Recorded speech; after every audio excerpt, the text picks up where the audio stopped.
다 아시는 대로 요즘 법제사법위원회는 한가합니다. 그만큼 우리 민주주의는 죽어가고 있다고 저는 생각합니다. 지난번 양곡관리법, 오늘의 간호법, 그리고 앞으로 다가올 노란봉투법 등 많은 국민들의 첨예한 이해관계가 달린 법안들이 과연 헌법 정신에 부합하는지, 다른 법률과 충돌은 없는지 검토하느라 바빠야 할 법사위가 요즘 개점 휴업 상태입니다. 이런 검토조차 필요 없다며 자기들이 밀고 있는 법안을 본회의로 직회부하셨기 때문입니다.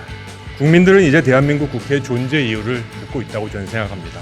오늘 제부되는 간호법의 겉모습은 코로나로 고생한 보건의료 분야 종사자들의 전반적 처우 개선입니다. 저도 대찬성합니다.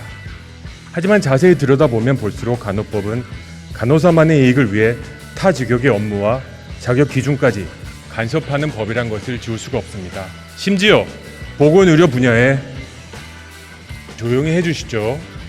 심도 있는 논의가 필요하다는 지적에 법사위에서 관계부처, 이해관계자들의 모든 분들이 함께하는 회의 자리까지 마련했지만 이마저도 민주당은 자리를 박차고 나갔습니다. 나가시는 그 뒷모습, 솔직히 말해서 저에게는 절대로 멋있지 않았습니다. 민주주의 정치인이 아니라 패거리 정치인이었습니다. 30년 전 여러분들이 만들고자 하는 민주주의가 과연 이런 모습입니까? 뭘 배우신 겁니까, 그동안?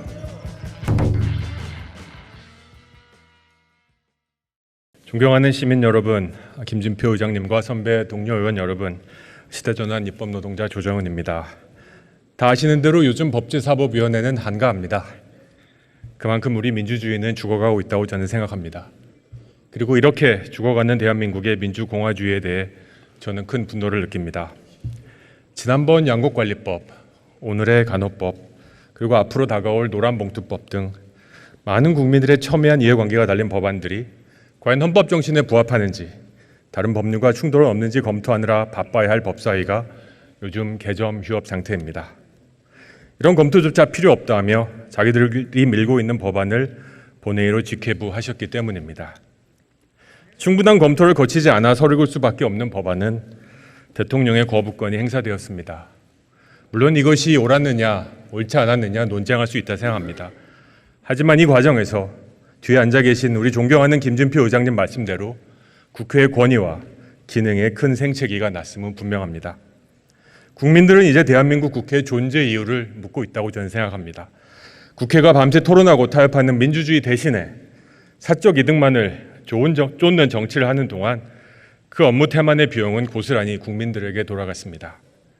자신들의 삶을 송두리째 바꿀 법안들이 이처럼 거침없이 직회부되고 또 거부되는 과정을 온 국민이 지켜보고 있습니다. 수십만 명의 국민들은 생업을 내팽개치고 반대를 반대하기 위해 오늘도 거리로 나오시고 저 위에도 저렇게 많은 분들이 앉아 계십니다. 간호법 얘기해 보겠습니다. 오늘 제부되는 간호법의 겉모습은 코로나로 고생한 보건의료 분야 종사자들의 전반적 처우 개선입니다. 저도 대찬성합니다.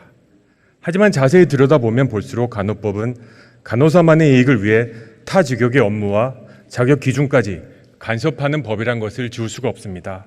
그 증거가 뭐냐고요? 같이 종사하는 13개 직역의 분들이 일률적으로 한 목소리를 내서 반대하고 있기 때문입니다. 심지어 우리 보건의료 법안에 보건의료 분야에 좀 조용히 해주시죠.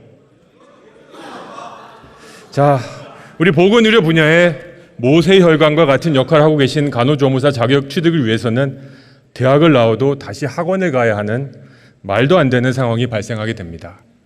당연히 모든 국민의 교육받을 권리를 침해하는 위헌 조항입니다. 모든 국민의 교육받을 권리를 침해하는 위헌 조항이다. 이거 하나만 좀 생각해 주시기 바랍니다. 법안을 밀어붙이셨던 민주당 의원님들, 저는 모르지 않으셨다고 생각합니다. 그 덕분에 어떤 결과가 났습니까? 이렇게 중요한 민생 법안 하나하나가 정치 법안이 되고 이 장에서 본회의장에서 싸우는 법안이 되고 말았습니다. 심도 있는 논의가 필요하다는 지적에 법사위에서 관계부처, 이해관계자들의 모든 분들이 함께하는 회의 자리까지 마련했지만 이마저도 민주당은 자리를 박차고 나갔습니다. 나가시는 그 뒷모습, 솔직히 말해서 저에게는 절대로 멋있지 않았습니다. 민주주의 정치인이 아니라 패거리 정치인이었습니다. 단일 대우가 무너지면 죽는다며 스크림을 짜던 30년 전 모습과 전혀 달라 보이지 않았습니다. 이렇게 센 놈 입맛에 맞는 법률들은 죄다 보내버려 직회부되니 법사위는 요새 참 허탈합니다. 법사위의 고유 업무는 다 무시당하고 머릿수로 직회부를 밀어붙인 어수룩한 법안은 본회의에서 통과되더라도 대통령의 거부권을 맞닥뜨립니다. 이렇게 자기 목소리에 맞지 않는 발언을 하면 이렇게 발언을 해서 방해를 합니다. 30년 전 여러분들이 만들고자 하는 민주주의가 과연 이런 모습입니까? 뭘 배우신 겁니까, 그동안? 오늘날의 국회는 오로지 힘 있는 다수의 큰 목소리로 저 같은 소수, 다양성을 압도하고 있습니다. 그 결과 이렇게 중요한 민생 법안 하나하나가 모두 정치 법안이 되고 말았습니다. 그리고 우리는 이 정치 법안을 두고 민생이 아닌 정치적 입장으로 싸우고 있습니다. 민주주의는 반대하는 상대를 설득하고 토론하는 과정입니다. 힘으로 눌러서 속전속결로 밀어붙이는 것은 우리 선배님들 민주화 세대가 그토록 타도하고 싶던 독재와 뭐가 다릅니까? 간호법 만듭시다. 하지만 제대로 만듭시다. 간호사뿐만 아니라 13개 보건의료 분야 종사자 모두가 찬성하는 법안을 만듭시다. 그리고 한 가지만 부탁합니다. 저희들의 임기 1년 남았습니다. 이 남은 21대 국회 기간 만이라도 해나가게